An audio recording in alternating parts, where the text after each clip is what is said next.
ദൈവ തിരുനാമത്തിന് മഹത്വമുണ്ടാകട്ടെ. നാം എല്ലാവരും സന്തോഷത്തോടും സുഖത്തോടുമായിരിക്കുന്നല്ലോ.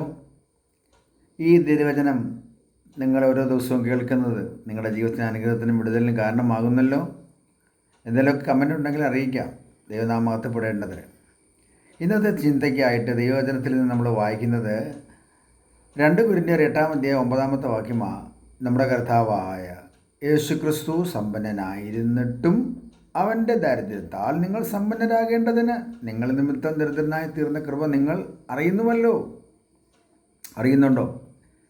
നമ്മളെ സമ്പന്നരാക്കാൻ. നമ്മൾ ദരിദ്രരായിരുന്നു, നമ്മൾ പാപികളായിരുന്നു, ദോഷികളായിരുന്നു, ക്ഷീണിതരായിരുന്നു, ദുഃഖിതരായിരുന്നു, വേദനയുള്ളവരായിരുന്നു, കഷ്ടമുള്ളവരായിരുന്നു, ആരാലും മാനിക്കപ്പെടാത്തവരായിരുന്നു, ഇല്ലേ? ആ സ്ഥാനമാനങ്ങളൊന്നുമില്ല, നമ്മളെ സമക്ഷത്ത് നിർത്താൻ കൊള്ളില്ലെന്ന് പറഞ്ഞ് മാറ്റി നിർത്തിയവരുടെ മുമ്പിൽ നമ്മൾ ജീവിച്ചവരാണ്.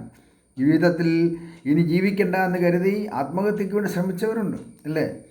അങ്ങനെ ജോലിയില്ലാതെ ഭാരപ്പെട്ട് നിരാശരായി ദുഃഖിതരായി വീട്ടിൽ പ്രയാസങ്ങൾ, ദുഃഖങ്ങൾ, കടങ്ങൾ, കടബാധ്യതകൾ എന്ന് വേണ്ട എല്ലാത്തിലും നമ്മൾ സാത്താൻ്റെ വലയത്തിൽ അകപ്പെട്ട് ഒരു പാപജീവിതമായിരുന്നു. മദ്യപാനം, പുകവലി എന്ന് വേണ്ട ഓരോ ശീലങ്ങൾ നമുക്കുണ്ടായിരുന്നു, അല്ലേ? എന്നാൽ ഇതെല്ലാം മാറ്റിയെടുക്കുവാൻ വാഴ്ത്തപ്പെട്ടവനായ കർത്താവ് നമുക്ക് വേണ്ടി സമ്പന്നത മാറ്റിവെച്ച് ദരിദ്രനായി നമ്മുടെ അടുക്കലേക്ക് വന്ന സ്നേഹം നമ്മൾ മറന്നു കളയരുത്. ദൈവത്തിൻ്റെ മക്കളാണ്. ദൈവത്തിൻ്റെ തേജസ്സും ദൈവത്തിൻ്റെ കൃപയും നിറഞ്ഞവരായി നിൽപ്പാൻ ദൈവം നമ്മളെ ഒരുക്കിയിരിക്കുന്നു. ഇന്ന് നമ്മൾ അനുഭവിക്കുന്ന നന്മകളെല്ലാം ദൈവം നമുക്ക് ദാനമായി തന്നതാണ്.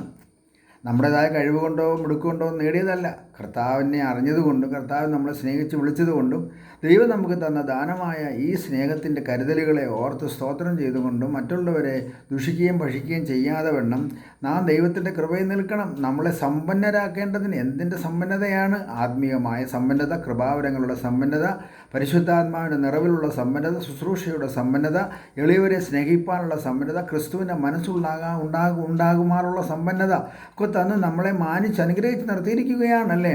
ഈ സമ്പന്നതയിൽ നമ്മൾ താഴോട്ട് പോകാതെ മേളോട്ട് പോകുവാൻ ദൈവത്തിൻ്റെ കൃപ നമ്മളോട് കൂടെ ഇരിക്കേണ്ടതിന് ദരിദ്രനായി തീർന്ന കർത്താവിൻ്റെ സ്നേഹത്തെ, കരുതലുകളെ ഓർത്ത് സ്തോത്രം ചെയ്തുകൊണ്ട് അറിഞ്ഞ സത്യത്തെ മറ്റുള്ളവരോട് അറിയിച്ചുകൊണ്ടും കർത്താവിൻ്റെ സന്നിധിയിൽ നമ്മളെ തന്നെ താഴ്ത്താൻ, മറ്റുള്ളവരെ സ്നേഹിക്കാം. അതിനായി നമ്മളെ സഹായിക്കട്ടെ. കണ്ണുകളെ അടയ്ക്കാം. പരിശുദ്ധ പിതാവേ, തിരുവചനം ഞങ്ങൾക്ക് അനുഗ്രഹിച്ച് തന്നതിന് സ്തോത്രം.